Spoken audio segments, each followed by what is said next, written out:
Everyone, Vita Day 32. Welcome back to another How to Play. Today, we're looking at how to play The Ghosts of Christmas. A very nice little game.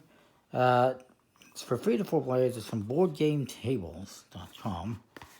And this is basically a re-implementation, a new version of another game called Time Palette Tricks, which is harder to find these days. But it's more or less the same concept, except that one's more just about time travel. This one takes it and puts it into the Ghosts of Christmas with the past, present, and future. And what you're going to be doing in this game, it's a trick-taking game where you're going to be playing 3 tricks at the same time in the same round. And we have this lovely deck of cards, which is decent enough quality. And you got cards in green, which is a musical note, yellow, which is a candle, red, which is hearts, and then there's also blue, which is scales. And it's all numbered 1 through 12. Now the hearts, the red suit, excuse me, I apologize. The hearts, the red suit is always trump. It is always going to win. And you got different characters on there, like Bob Cratchit and Ebenezer Scrooge. Here's the 12. And yeah. Now you also got other things here. You got this top hat. This is going to be the first player marker. We'll say I'm the first player. You got these little wreaths. These are all just cardboard. And you also got these doors. Most of them are purple, but you also have some red ones. I will explain that. You got a little score tracker with these nice little wooden player markers. You got a 4th one here. It's for 3 or 4 players. We're doing 3 players. And you also got these lovely wheels that you spin to indicate what suit is for this part. Now this is the Beyond. This is a variation. You can have past, present, future, and beyond if you want. We're not going beyond. We'll stick to this. So I'm going to put that aside. Get the cards. So, we've got everything together here.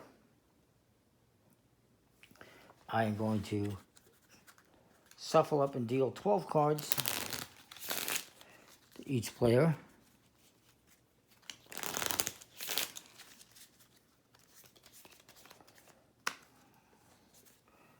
We'll just try and make this nice and easy here.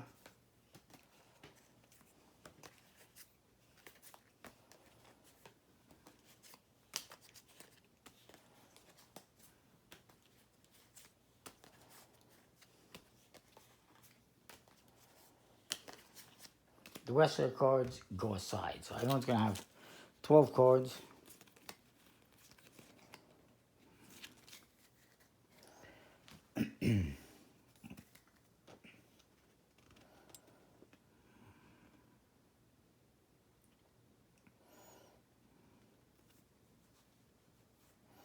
And we're going to make sure that these are face down. That's all the different ghosts, the past, the present, the future. It's kind of cool. Nice artwork. And I'm going to look at my cards, and I'm going to make a bid on how many tricks I think I'm going to win. I'm going to organize these a little bit here. Let's say I think I'm going to win, let's say, 4 tricks. So I'm going to put 4 houses here. 4 houses, 4 doors. That's how many tricks I think I'm going to win. We'll say this person over here says they're going to win 3, maybe 4. I'll explain that in a minute. The purple doors is a prediction. It's going to win exactly that. The red doors lets you kind of have a freebie. You can win, in this case, 3 tricks or 4 tricks. If he wins 4 tricks, that's cool. If he doesn't, he wins 3. And this guy's going to do, let's say he does 3 tricks as well. We'll just see how that plays out. We'll put the rest aside for the moment. And what you're going to do is when you win a trick, you're going to put a reef on the door. And you want to make sure you want to make sure all the doors have a reef on them. You don't want too many reefs, because that means you've gone over your prediction. And you don't want to have too few, because that means you missed your prediction. So I got the little top hat. There is an upgraded version where you can get a nice wooden top hat and nice wooden reefs.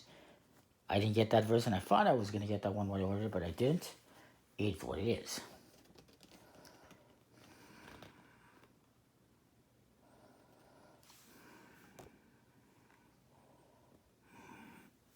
So I'm going to start off with playing a card. I'm going to play, let's say I play a blue card into the present.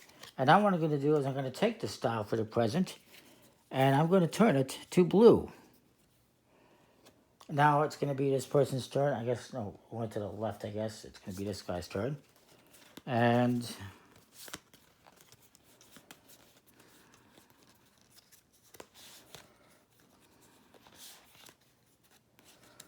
let's just go through this.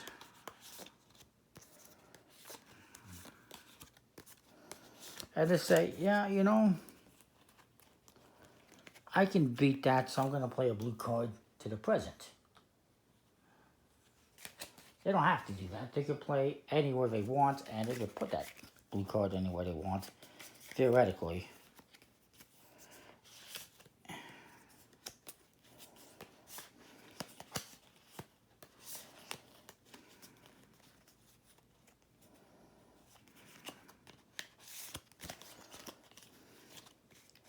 So then this guy says, you know, says, you know what? Nope. I'm going to play a red card to the past. I'm going to take the past, and I'm going to flip it over and make this red. Remember, that is the trump card. So it comes over to me.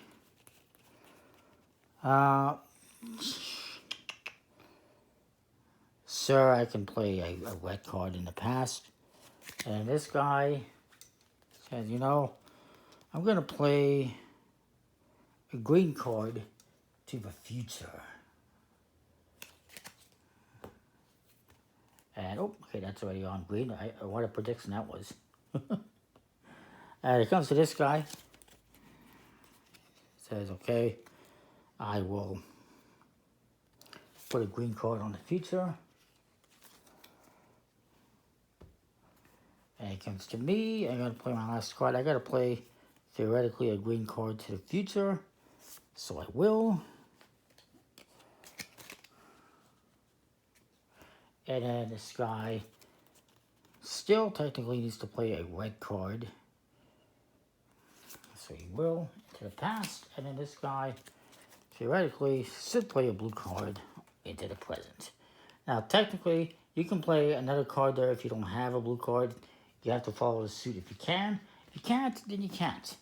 So now we're going to kind of resolve this all chronologically. And I just realized I kind of got these backwards. Oh well.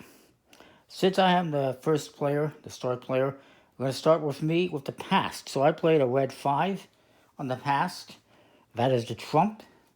He has an 8. He has a 12. He wins the past. So he's going to get a thing on his door. Since he won the past, he now leads the next trick at the present. And there's a blue 9 there. And I got a 10. He's got a 12. So he's going to win that one. And now he leads with the future. And he's got a green 10. And I win that one. So that's how it works. It's a trick-taking game, but you're kind of playing 3 tricks at once. It can get a little messy, a little bit weird. Like, for instance, let's say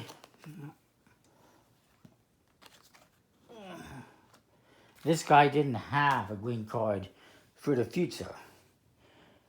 And so let's see. the past. He won the past. Then for the future, he led the blue. This guy won it. And then for the future, he played a green card. I played a 12. I would have won, but since he played a red card, he trumps it. Now he wins that, the future, instead of me. See how things can kind of get a little bit tricky, and as you go through the cards in your hand, because now we're going to get rid of all these cards. And we're going to play another hand with the cards that are still in our hand. And we're going to do this until we've played all the cards in our hand. And then hopefully we're going to have a good prediction. And then you're going to keep track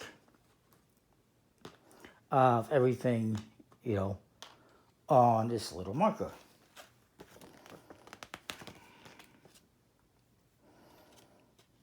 And you're going to play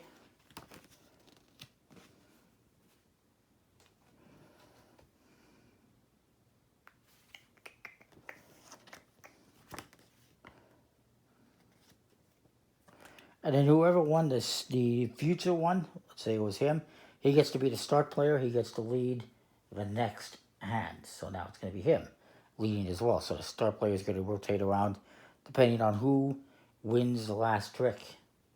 Just like in a trick-taking game, that person gets to lead the next trick. For scoring, after 4 rounds, you're going to compare your bid with how many tricks you won. If you have too many wreaths that are not on doors, or purple doors without wreaths, then you score 0. Otherwise, if you have a red door, you're going to score 1 point. So let's say this guy got his tricks. Because he has a red door, he's going to get 1 point for those free tricks. And this one doesn't matter, but if he gets one here, he gets another point. If he doesn't, then he still just gets 3 points. He doesn't lose anything. If you don't have a red door, let's say I did this, I completed mine, I got all 4 tricks, and I don't have a red door, I'm going to get 2 points for each one, so I'm getting 8 points. So the red door does help you out. It gives you that, I can take this or that, I can take 3 or 4, or 4 or 5, and if I don't get that 4th or 5th one, it's all good, but you're only going to be getting half the points, but you're still getting points. For this one, you're getting more risk, but there's more reward. You have to hit exactly what you bid, or you're not going to get anything. So I think it's a pretty cool game. Obviously, it's not really a beginner's type game. You got to know how trick-taking games work. You got to be playing 3 tricks at once. It can be a little bit confusing. I get that, but I think it's pretty cool, and I like it. Comment, like, subscribe. Let me know what you think. Have a good holiday season, and we'll see you next time with more. Thanks for watching.